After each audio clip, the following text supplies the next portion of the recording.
which you go in with a hypothesis as to why a behavior is occurring, and you're going to actually manipulate situations. You're going to introduce antecedents that you think are going to occasion the behavior and ones that you think won't, and you're going to take data and see what actually happens to determine if that's the function, and then compare what your data looks like in these different antecedent situations. However, it's not realistic for all behaviors in all settings because it has to be a very controlled setting, and also if the person's engaging in pretty severe behavior, you're not going to want to go in and provoke it just so you can take the data and say, aha, I knew that was the function, and now I know for sure because I have my data. Meanwhile, his legs red, his head's bleeding. Interviews, through observations, through records reviews, looking at incident reports, all of those things you can put together a pretty clear picture if you do a complete. Is really a main thing to take from this. In order to create an intervention plan, you need to know why the child's engaging in the behavior. You want to understand the behavior from the person's point of view, not just sort of checking those 4 main functions, or not just saying, well, they're doing it on purpose, or they're just bad, or they're just defiant or oppositional. You really kind of want to know from their perspective, why are they doing this? So again, a child who's screaming to communicate they're in pain would be given a very different intervention than a child who screams in order to gain attention from their family. And I also find that attention is often overused as an explanation, leading to sort of potential overuse of ignoring as a behavior plan. So one, it's going to sometimes cause problems when you ignore behavior that'll escalate. The person wants attention. Maybe there's a more appropriate way we can help them get attention, because it's not necessarily an inappropriate thing to want. I mean, we all want attention from other people. Maybe they're not doing it in the right way or in the right situations, but let's help them find a more appropriate way to get attention, rather than just saying, well, that's for attention, so we're not going to pay attention to it in one way. So behavior plans should also include what we call a replacement skill. So this is also why you need to know the function. So is there something appropriate that the child or individual can do instead of the inappropriate behavior that'll serve the same purpose?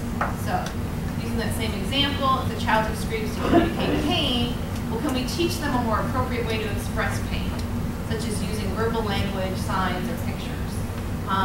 Similarly, the child who screamed to get attention would be taught appropriate ways of gaining attention, such as asking someone to play, or even just as simple as patting someone on the arm. I've taught a lot of nonverbal kids to just pat somebody on the arm, say I want attention, versus screaming or doing something inappropriate, or just learning how to say, hey mom.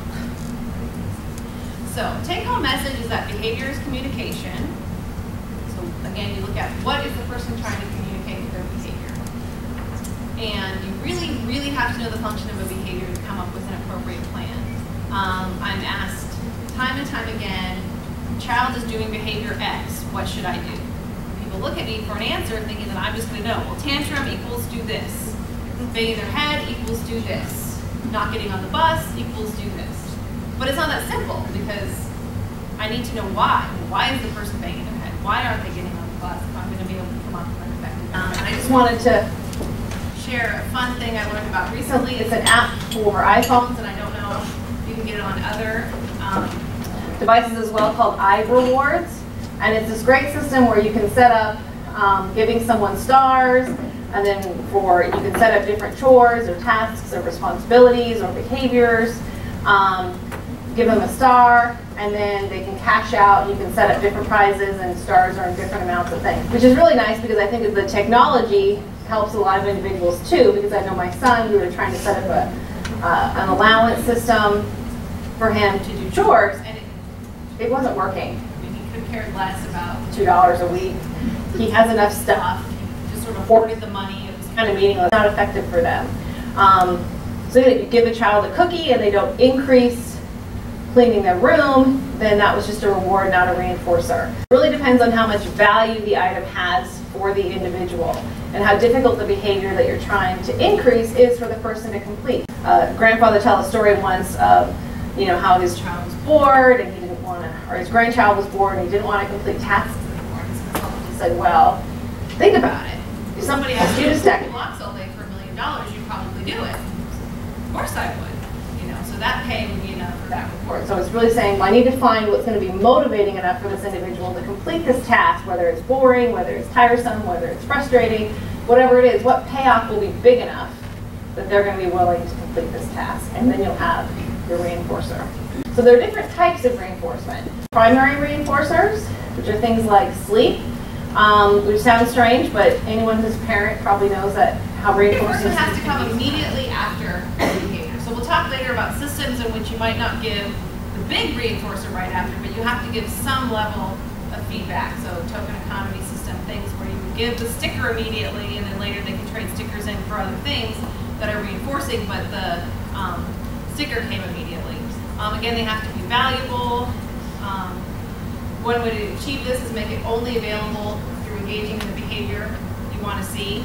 And sometimes this is challenging, especially if you don't have control over the person's reinforcers. Like if you can say, well, we'll give you 10 minutes of computer time at the end of the day if you behave, and it would be valuable except the fact that they go home and they have unlimited access to the computer. But that's not going to be very valuable. Or you're going to offer them a soda, but they have unlimited access. Sometimes you have to be really creative in the things that you offer if you want to try and keep them exclusive. Another reason why you want parents and caregivers and everyone involved in a plan so you can avoid those things. Also, you might want to have more than one reinforcer available so you don't see satiation occur, which again is why when we worked with young kids with autism, when we were using food as reinforcers, we would take the M&Ms and cut them in 4. So it was just a tiny, tiny little bit so they couldn't satiate on them. By the way, if you press on an M&M with your thumb perfectly, it'll break perfectly into 4. It's a technique I learned. Also, it has to be worth the effort. We talked about this. So if I'm asking, somebody to set the table and I give them a quarter of an M&M, that may not be worth it to them. But if I'm saying, tell me the color of this cup, then that might be worth it to them. Just think about things that are reinforcers for you. Say coffee would be a big reinforcer for me. Chocolate would be a big reinforcer for me. Shoes, there's all kinds of things that people can set up. But it'd be hard for people to make them exclusive to their programs because obviously I'm an adult and I have access to all of these things on my own. So sometimes it's also challenging when you're working with adults. Like, is it really, are older individuals where you kind of think, would it be fair to withhold it? Would it be fair to tell a 30-year-old, you can only have coffee if you've done your chores today. Maybe it's not really a reasonable thing. It's just something they want in their life. Think about things that can be used as reinforcers for your child or your student. And again, this is where you want to think outside of the box, because sometimes those common things aren't going to be reinforcing for everyone. And what would be the most effective reinforcer for your student? How could you make that reinforcer more valuable? So again, making sure it's not available in other means or changing it. So if it is a prize box, make sure that every once in a while, at least, they're going to get something really neat out of that prize box. It's not always just going to be the 99-cent store, Oriental Trading Company, little fuzzy guy or whatever happens to be in the prize box. Do like a pick a card program or a surprise box where the person will say they wanted a $50 gift card to the mall.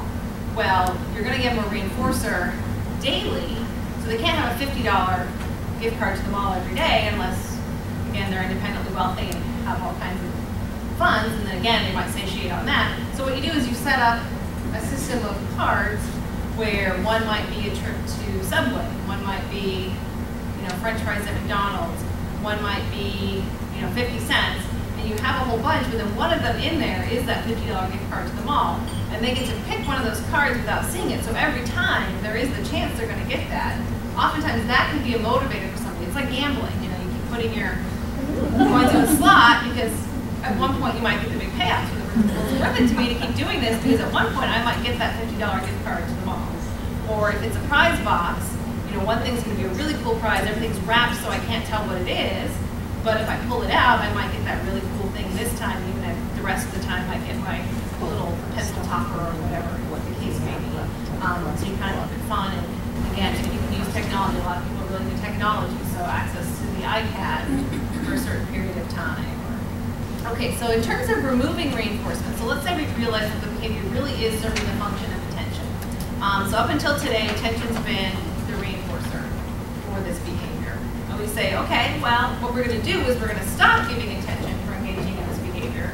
And this is what's known as extinction, is when you withhold reinforcement for something that's previously been reinforced. So when you first take away reinforcement for something, the behavior is going to temporarily increase before it decreases. Because the person's going to try really hard to get that reinforcer. So if you don't get something from the vending machine, you usually get kick it, it works. Eventually you're going to be kicking it, pushing it over, doing all kinds of things. So it's going to get worse before it gets better. It's going to be an extinction first.